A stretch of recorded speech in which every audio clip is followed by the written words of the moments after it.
pas!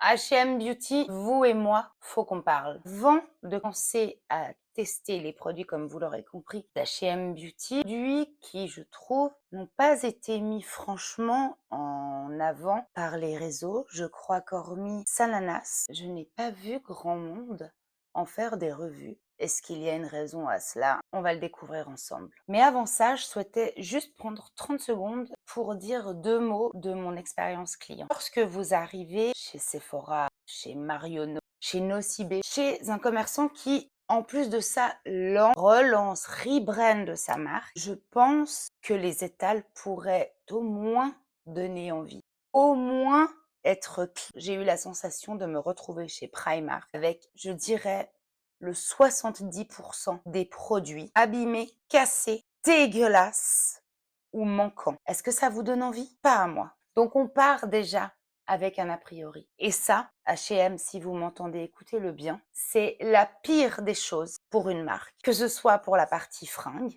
ou pour la partie make-up, beauty, etc. Voici clairement ce que j'ai pu trouver me correspondant. On a ici le eyeshadow pen en teinte taupe, un crayon beige pour la muqueuse, un crayon vert pailleté dont on peut se servir soit comme liner, soit pour la muqueuse. Et le seul produit teint pouvant aller à ma carnation, je crois, je l'espère car je n'ai même pas pu l'essayer, c'est le concealer. J'ai donc déjà fait mon teint et on va commencer tout de suite avec le concealer, sur lequel n'apparaît absolument pas la teinte ou quoi que ce soit. C'est un medium coverage.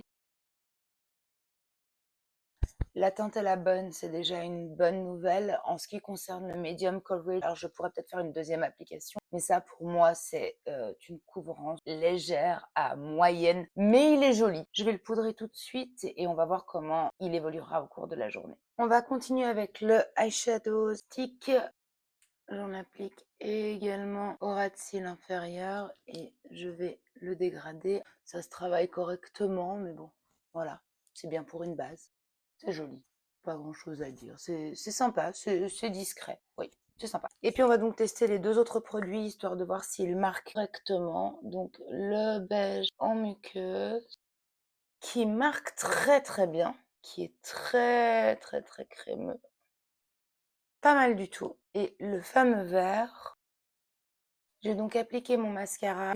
Les crayons pour les yeux sont très crémeux et marquent extrêmement bien. Après, le concealer, je dois dire, m'a vraiment beaucoup surprise. Mon dessous d'œil est lissé, ça n'a pas filé, vraiment très joli. Après, est-ce que ça vaut son prix? Je trouve les produits malgré tout relativement chers pour le résultat.